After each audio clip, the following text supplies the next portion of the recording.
Hey, what's going on, everybody? Welcome back. It is Steve, and I'm going to do a quick Spider-Man No Way Home spoiler, I guess, review. This isn't going to be like your regular spoiler review, like some of those professional sites. I saw the movie last night, and I have no one else that I know that I could talk about it to yet. So I just want to kind of like speak into the void. Like, I just want to talk about it. And hopefully some people find the tag and they come in because I feel like answering questions and asking questions and seeing what people think. So I'm just gonna quickly like go through the movie, what I thought of it, and then some specific like plot points that I want to talk about. Nothing crazy. So let's see. What did I think of the movie? All in all, I thought it was great. I really enjoyed it. It's probably, I would say, my favorite of the Homecoming trilogy, even though I liked all of them. I have no complaints with this trilogy because I don't haven't read the comics. Like, I know everyone knows Spider-Man's story, but the big thing on social media, like Twitter and comic book people, is they complain and pit all these Spider-Men against each other because some people just really like the comic book version and they don't like when anything is changed. And I really don't care. I just watch these movies for what they are and I enjoy it. Like, I don't care about Mary Jane Watson not being in it. I love Zendaya as MJ. It works. But yeah, pretty much I enjoyed them all. I think I saw the Tobey Maguire movies maybe once or twice. I wasn't really watching comic book movies back then. The Andrew Garfield Amazing Spider-Man, I might have watched those like twice each, but we're talking about No Way Home here, so we'll get into it. The beginning, I really like how it picks up literally from the end of Far From Home, where he gets his identity revealed by J. Jonah Jameson. I thought that was perfect. Um, yeah, I liked how everything from there like affected his life, MJ's life, and Ned's life. Like, that makes total sense. It's kind of like discriminatory to be like, okay, you guys know Peter Parker, so like we're not going to let you into MIT just because you know him. But then again, he was a terrorist basically in these three movies. It's true, like everywhere Spider-Man goes something shitty happens, like destruction. He's technically a terrorist, so that made sense. From there, getting into like, I guess when the big reveal with Daredevil, which I'll get into later, I thought that was cool. I like how they didn't spend more time trying to like tell us, out of all the lawyers in New York City, why was it Daredevil, Matt Murdock, to be his lawyer? I have an answer for that, obviously. I'll go into it a little bit more later. They don't need to spoon feed you that. Like, watching the movie, you could think on your own why that would happen. So, he gets in there, Daredevil. Matt Murdock is giving him some advice. I like how he's kind of outed as being a superhero and he just shakes it off like saying he's a really good lawyer. Like, that was a really cool piece. And I see how it fits perfectly with Hawkeye. And since that came out 2 days ago, if you're here, you've probably seen that. Matt Murdock in Spider-Man and Kingpin in Hawkeye. I don't think it was a coincidence that they dropped that episode in this movie in the same week. Maybe Matt Murdock shows up next week, but I doubt it. So we get through all of that, and he has the bright idea to, try to help his friends. If no one remembers who he is, his friends could get into MIT, which theoretically, okay, it's like a really heroic thing to do, but he's smart enough. Well, he's a kid, not he. You would normally just want to give the college a call to like plead your case, and Doctor Strange says that it makes sense. But he's in this movie 17 years old. When I was 17 years old, when someone told me no, I was like, shit, that sucks. Um, so yeah, it was like he's trying to solve a problem the only way he knows how. like, just put yourself in his perspective. If you know all these superpower people, you know a wizard, the easiest thing to do is be like, yo, Doctor Strange, can you just make everybody forget who I am? And that's what he did. But it was not a very good decision. And I see actually there is one person here right now, Tough God. He did have a question, so I'll stop right here. What if Doctor Strange cast a spell so that everyone forgets who Mysterio was instead of Peter Parker? That is an interesting take. If he did that, it would be weird. Because something would have, well, actually, that kind of makes sense. They would have known something happened in London, like a terror attack happened in London, but no one would remember who did it. They would only remember Spider-Man being there and saving it, perhaps. Yeah, that kind of makes sense. That actually does. And like, I'm only thinking about this in a couple of seconds.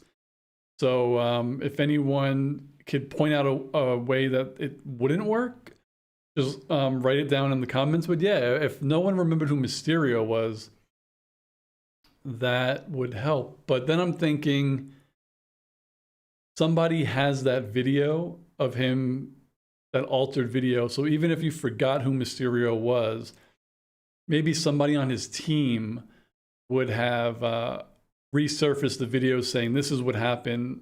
Mysterio was at this person was actually the hero, and he was killed by Spider-Man, who is Peter Parker. So yeah, I mean, it's definitely an option. Is it a plot loophole? See, I don't try to think of these movies as real life, but sometimes you have to think, like, put yourself in Spider-Man, Peter Parker's situation. This happened to you. Probably one of the first things you think about when you're panicking is, the people know I'm Spider-Man. I don't want people to know I'm Spider-Man. So Doctor Strange, please let everyone forget that I'm Spider-Man. Like, I guess logically, it might have been the very first thing he thought of, and that's what he went with. You could probably argue that Doctor Strange could have said, well, why don't we just make no one remember Mysterio? You know, but there's so many what ifs that at every point in a movie, any movie, if you say what if, the movie would never end. But that is a good point. So thank you for that question. I'm actually glad someone's watching. So yeah, we get to Matt Murdock, and then the spell goes to shit, and all the villains start coming in, and everyone's seen that in the trailers, so it happens as seen. But I really do like how it kind of worked, where they make you just think that random villains are breaking into the multiverse, like the multiverse is burst wide open. That's what the trailers made us think. So I thought it was kind of cool that they tried to cast a spell where no one remembered him, and it got fucked up. So it brought in only people who know who he is. So that made total sense to me. So Doc Ock comes in first, and it's cool that they kind of let you know what point in their movies they come in at, where they don't like believe that it's true, but then they're like, I was doing this, I was just about to kill him, and they forget, because according to this version, their future never happened. They, at that point, got sucked into our universe, and they were like, shit, you're right. After all of that, I'm here. That was pretty cool.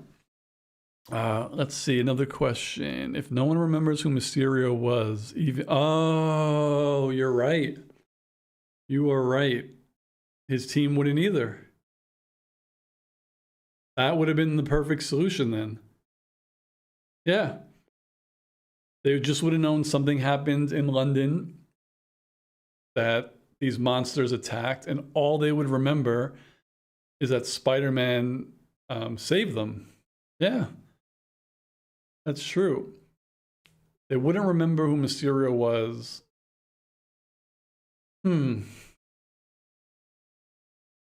Well, come to think of it, By the time he wanted to cast the spell, the video was out. So he says no one remembers Mysterio. They forget about who Mysterio was. That video is still out. So people could watch the video over and over. They wouldn't know who he was, but it kind of might be like the news is broadcasting news. So like if something comes on the TV today and it's like XYZ just killed 20 people somewhere. So right now we don't know who XYZ is, but then we're getting the information. So even though they would forget who Mysterio was, once they saw the clip again, then they'd be like, oh crap, this guy was there and Spider-Man killed him. But it's convoluted a little bit, but it could have helped Spider-Man's case, I guess. But it's another good question. So back to my just briefly going through it. I like how the villains were introduced, how Doc Ock was trying to kill him at first. His tentacles were red, so they still were taking over his body. He didn't have control of them. And I guess it fit his character that once he was contained, that he was able to be reasoned with. And then eventually, towards the middle, when he's healed because of his chip and everything is good, he stays a good guy, because I believe in the original movies, he really wasn't a villain. I think, and forgive me, I haven't seen them in so long, but he wanted to do good, but the chip fucked up and made him crazy. So he would have been a good guy if that didn't happen, I suppose. So he was redeemed. How would they get the clip? Oh, the clip would have already been out, because J. Jonah Jameson played the clip and all the news outlets already had it. So they had the clip, they just would have forgot who Mysterio was. So it would have been online. It was probably on YouTube. You wouldn't like search, oh, Mysterio, and find the clip. It would just be like you'd have to stumble upon it. And I'm guessing all the news channels had a clip to play. So it would be like they're telling, oh, we have to play this. You don't know what's on it, but they're going to play it. And that's all I could really think of. Where was I? I was cool when Green Goblin comes in, Dr. Octopus recognizes him and he's like, shit, this guy's here. Jamie Foxx's Electro, I think, had the best redemption. Like, his character was shit in his movie. So I like how they kind of upgraded him. He got sucked in. I don't really need to know how he went from blue to yellow. I don't really care. It's a different reality, a different multiverse. You would, fine, he's changed. And it was for the better, because I do not want to see blue Electro again. That was cool. Sandman was pretty cool. He was in there. I saw somebody didn't understand how he went from wanting to help Peter to being a bad guy. And I thought it was made pretty clear. When he first got there, that character, I guess, is a good guy. So he was helping Peter, and he trusted him until he figured out that at that point, Peter was trying to capture everybody. And he was like, no, like, that's effed up. Like, you're going to kill us. So I could see why he started to, like, not trust him. They really didn't explain how the lizard got there. Like, they didn't show you him getting captured, but he was just captured. That's fine. He ended up in the sewer. They said that. And then who else was there? Then obviously, yeah, last, the Green Goblin. And again, I don't remember the first Tobey Maguire series. I kind of remember he had multiple personalities where he would be, Norman Osborn would be fine, and then bang, he's the Goblin. But someone else also made a good point that his costume was ridiculous, even though it was comic accurate. When he's flying around on his hoverboard with that stupid mask on, like, William Dafoe is terrifying, but when you're watching the movie, he looks like a clown. So I agree with Heroes Reforged. I watched their video, that it was great that he destroyed his helmet, because he's more terrifying without it on. Like, he's nuts. So villains come. Um, I like Peter Parker's flaw that he always wants to help everybody because that's Spider-Man forever and ever.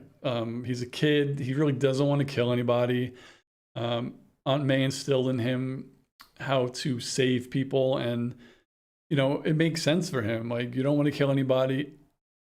If someone has a problem, you want to help them. You don't just want to lock them away. You want to help them, fix them, whatever. But it was kind of crazy that he just took all the villains out and brought them to the condominium, where basically that's where all shit like was loose, and the movie kind of like just went to the max. I wouldn't say the beginning of the movie was boring. I don't know what people expect. Like, yeah, it's a comic book movie, but it's not going to be action from like the second the movie turns on. It doesn't mean you have to like the movie, but there has to be dialogue, man. It's kind of like people watching Hawkeye. They'll say an episode was a filler episode just because it was mostly dialogue and moving the story and kind of the character building. Like, you need that. Yeah, do you want to see 2.5 hours of Toby, Andrew, and Tom Holland fighting? That's not a movie. It's a video game. So I did not find the beginning of the movie boring. He brings them to the apartment, tries to fix them. Green Goblin gets into their head and is like, basically, why would we want to go back? We could rule this world. And all hell breaks loose. They demolish the building pretty much, blow up the bottom. Aunt May dies. And this is a big part because everyone wanted to see Uncle Ben, or a flashback of him saying, with great power comes great responsibility. But this here solidifies two things. One, they flipped it, and Aunt May is the Uncle Ben of this story. And two, Uncle Ben did exist because we know that. He did die because they talked about it, but he wasn't killed. They don't need to tell me that or tell us that. It's kind of implied, because if Aunt May's the one who gives him the pep talk, then Uncle Ben never did. So it leads me to believe that Uncle Ben died, but he wasn't murdered. So I'm gonna miss Aunt May and Marissa Tomei. She's great. I know there is a trope of just killing women to motivate the man, and I will not argue with anyone who did not like this. For me personally, I see it just as like any movie gender swap or character swap where Aunt May is the Uncle Ben, and in Peter's story, somebody has to tragically die for him to become Spider-Man or know the path that he needs to be on. And I feel like it fits because every movie that she's been in, you could see how close they are, how much she loves him and cares for him, takes care of him, taught him how to dance, taught him how to tie his tie in the first movie. So yes, it's a woman dying to further a man, but in the arc of the 3 movies, he was the closest to his Aunt May. Like, it was like heartbreaking. And I could understand how that made him turn to like, fuck it, I'm killing everybody. Like, I understand his mindset. Let's see. Okay, just going back to the questions. I want to see William Dafoe as Joker. I've heard a lot of people talk about that on like Twitter and stuff. Fuck, man, William Dafoe that would be nuts. He's a little bit older now, so unless they wanted to CGI to make it like a young Joker, but if they ever did like and forgive me again, I don't read the comics. I've heard that there's like old Batman in the comics, like they do a story where he's older.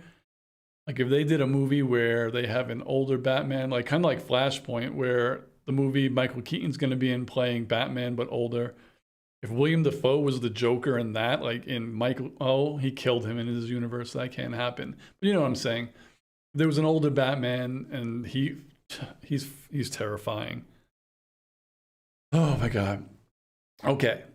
So after Aunt May gets killed, this is where people, unlike me, who have watched Spider-Man since Tobey Maguire and Andrew Garfield, like super Spider-Man fans, from this point on, it was like all for them. And I loved it because I know who they are and it makes sense for the story. But if you're like a super fan, like this would have blew my mind if I was like really, really into it.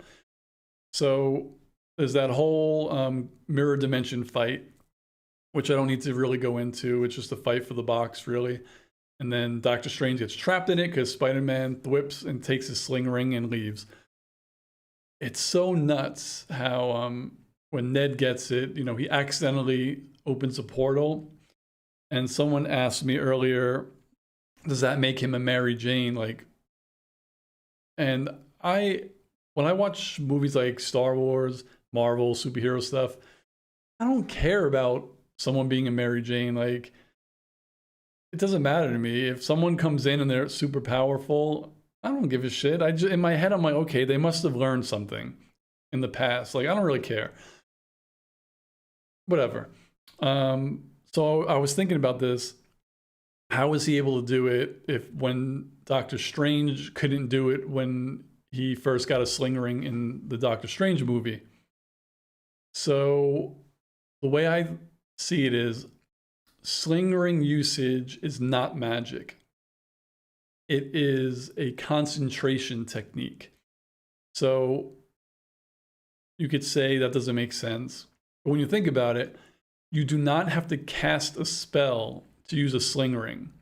And I think they said it in Doctor Strange that he wasn't concentrating. They always told him, concentrate on where you want to go or something like that. If it was a spell, you would just cast a spell and whatever you wanted would open. So you have to just know what you want, have a clear mind, and concentrate, and you'd be able to use the sling ring. And he opens it a little bit by accident, and they just try again. And it was cool because he basically just said, where is Peter Parker? Like, that's what a kid would say. They all know what portals are. I'm sure Spider-Man, Peter has talked to his friends about it, what happened with Thanos. They know about Doctor Strange. So he opens the portal, and this goes into your question. Don't you think they missed the opportunity for a grand entry? I actually think this was perfect because Tobey and Andrew's Spider-Man got brought into this universe just like the villains did, just at different points or different locations. There would be really no way for them to be introduced to the story, really, unless you want to say, oh, they would have known there's an attack on the bridge. Why didn't they just throw their suit on and go help? Maybe they were brought in later. And this is something I'm also curious about. I'm assuming when he opened the portal, that was a portal to their New York City. And again, I only seen the movie once. I don't think they opened the portal to another dimension to get these guys. So maybe they were brought into this reality a little bit after the villains were. So I kind of like that because, that's what the sling ring does. You concentrate on what you want to see, where you want to go, where you want to be, and it'll help you get there. So, Ned was like, bring me Peter Parker. And there were 3 Peter Parkers there. So it chose those 2. So for me, I kind of like that. After that, they have that cool little talk where they're all talking in the kitchen. You get a little bit of where they've been. The banter between the 3 Spider-Mans was great. That was probably one of the best parts of the last half of the movie because it wasn't just fan service where it's let's get these 3 Spider-Men in there and swing around and fight and they don't talk to each other. It was really cool that they got to talk to each other. So after that, they find this Peter, they bring these 2 Spider-Men. They're talking. He talks to him about how, his aunt just died and she told him a great power. And then, Toby says, finishes a sentence with comes great responsibility. And he's like, how the hell do you know that? And they're like, they could relate because their uncles died. And that was their Spider-Man moment. And then the final battle is the final battle. It was really well done. It was hard to imagine how they would do it with so many characters. But like I said, since they gave it time where even during the battle, they would stop and like strategize together to make it work out. It felt good and worked for me. So I really didn't want to go too in depth. Like, I didn't want to be on this too long, but I think I've been on for what now? 30 minutes. So I want to get to like my bullet points really fast because, like I said, I'm not good at describing a movie. But anyways, that's pretty much how it went, and I did enjoy it. So we talked about Daredevil, and the question I asked before is, how was he the lawyer that just happened to be the one chosen to represent Spider-Man? And that's an easy answer. Since he's already Daredevil, as you saw, because he caught the brick that they threw. So it's implying that he's not only Matt Murdock, he is Daredevil right now. Daredevil's a superhero, and he probably heard, oh, this kid Peter Parker is a superhero. He understands what he does. Daredevil's a vigilante. Daredevil kills people. But he feels he's doing the right thing. I feel like he sees himself in Spider-Man. So he said, this is a enhanced individual superhero. I want to be the one to represent him. So I feel like Matt Murdock sought out Peter Parker, Aunt May, and Happy Hogan. Let's see. I talked about that. Talked about the villains. I talked about Aunt May dying. Man, the ending really got me. Like, you could see how much Peter and MJ, they said it, they loved each other. They were just about to like go to school together, hopefully. That memory wipe thing kills me, man. It's like all these movies we want to see people be happy, and no one could ever be happy. But I do have some ways that he could get Ned and MJ back in his life. Oh, cool. Thanks for the questions, Tough God. I know you were the only one in here, but I really appreciate it. It helped. And thank you for the sub. Yeah, I wrote down some ways that he would be able to get them back in his life. But the one question that I do have, and everyone has, is no one remembers Spider-Man, which is fine. But when Ned goes through his phone, he's going to see pictures of him and like, why is this kid in my phone? I don't think the spell erased anything like in Harry Potter where things just disappear. They just don't remember who he is. So if Ned's scrolling through his phone, like, he'll see pictures of him and Peter. He'll see text messages like, why is Peter Parker in my phone? So that was just, that's something to think about. But this is how he could get people back into his life. I think MJ would be the easiest because MJ remembers she was on a trip, shit went crazy, and Spider-Man saved her. Like, she remembers everything about Spider-Man. So really all Peter has to do, and I don't think this is manipulation. He could just genuinely try to get to know her as a stranger. I'm Peter Parker. Keep going back, getting coffee, ask her out on a date, whatever, over the course of however long it takes, and become friends with her. Now, after a while, he could then say, listen, he could tell her again, I'm Spider-Man. Then she'll just remember, like, you're the one who did all of this for me, like to save me in Europe and stuff like that. And I don't think it would be him like saying, hey, you should like me because I'm Spider-Man. I think he should get to know her, and then hopefully she likes him as Peter, and then he could say, I'm also Spider-Man.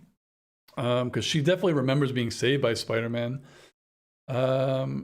With Ned, He could like, I don't know how they could get back to being best friends, but if he sees him in the diner, he could just say, "Hi, I'm Peter." They could chat. And then he knows he likes Spider-Man. I mean, he knows he likes Star Wars and nerdy stuff. He knows he's really good with computers and gaming. He could just bring up like the Lego Death Star or something and just get, chat about things that are exciting. And also, Ned knows that he helped Spider-Man. That's the other thing. Ned is still the man in the chair. Like, he doesn't know it's Peter, but he knows he's been helping Spider-Man. So, like, if Tom Holland, Peter Parker wanted to, he could get in his costume, show up at Ned's house. Spider-Man showing up at Ned's would not be crazy because Ned knows Spider-Man. They could talk, and then he could tell Ned, "Look, I'm Peter Parker." And it's like, "Oh, cool." So that's how that could happen. And then, like, if they could become a close-knit group again, hanging out after a while, he could just be like, "Listen, guys, I'm Spider-Man. You know about the Avengers. You know about Thanos. You know about all this shit that could happen. This is what happened." And he could tell them, "You remember when those 5 monsters attacked New York and Spider-Man saved you, etc. Doctor Strange cast a spell and wiped your memory. We've been friends for years."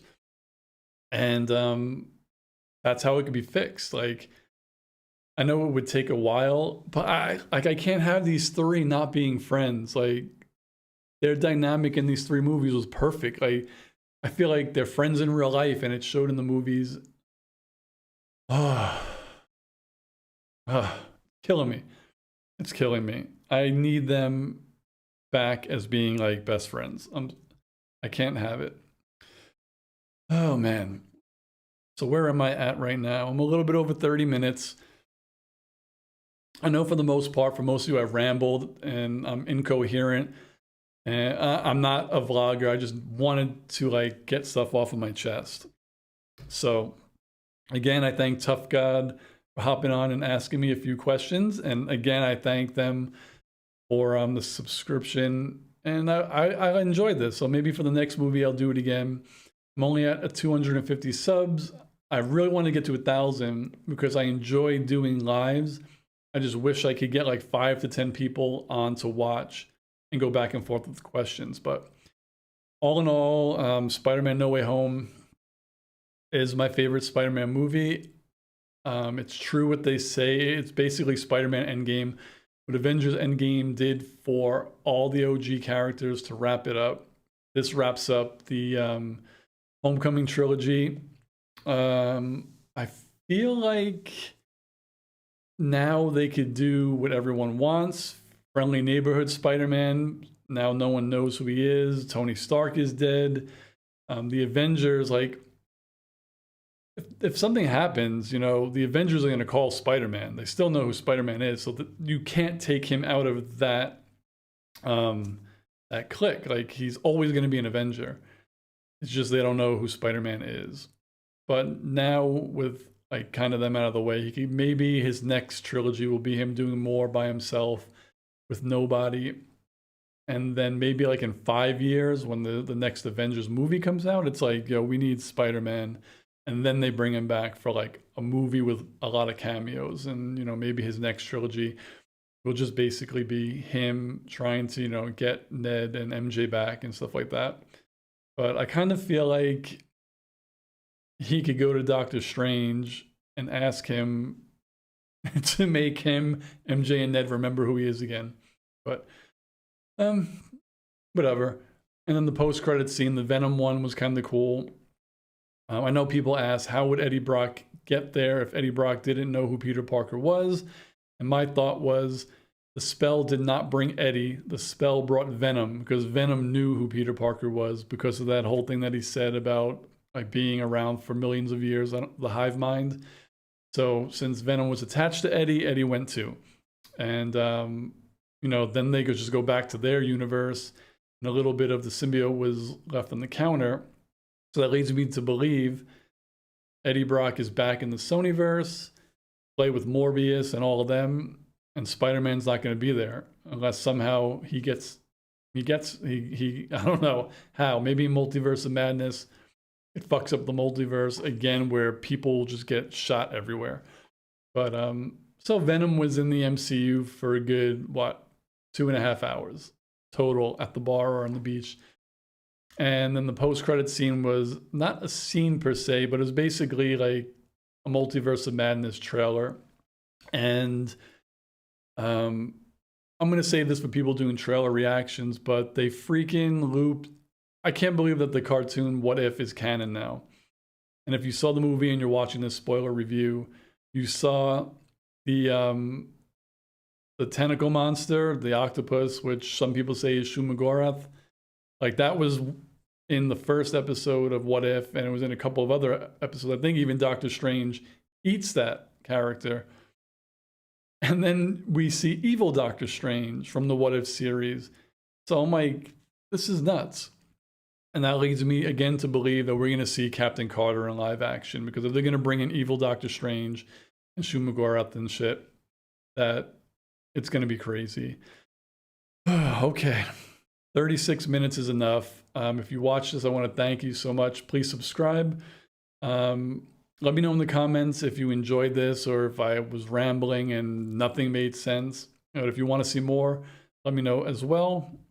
And that's about it. So I hope everyone has a good weekend, and I'll talk to you all soon. Peace, guys.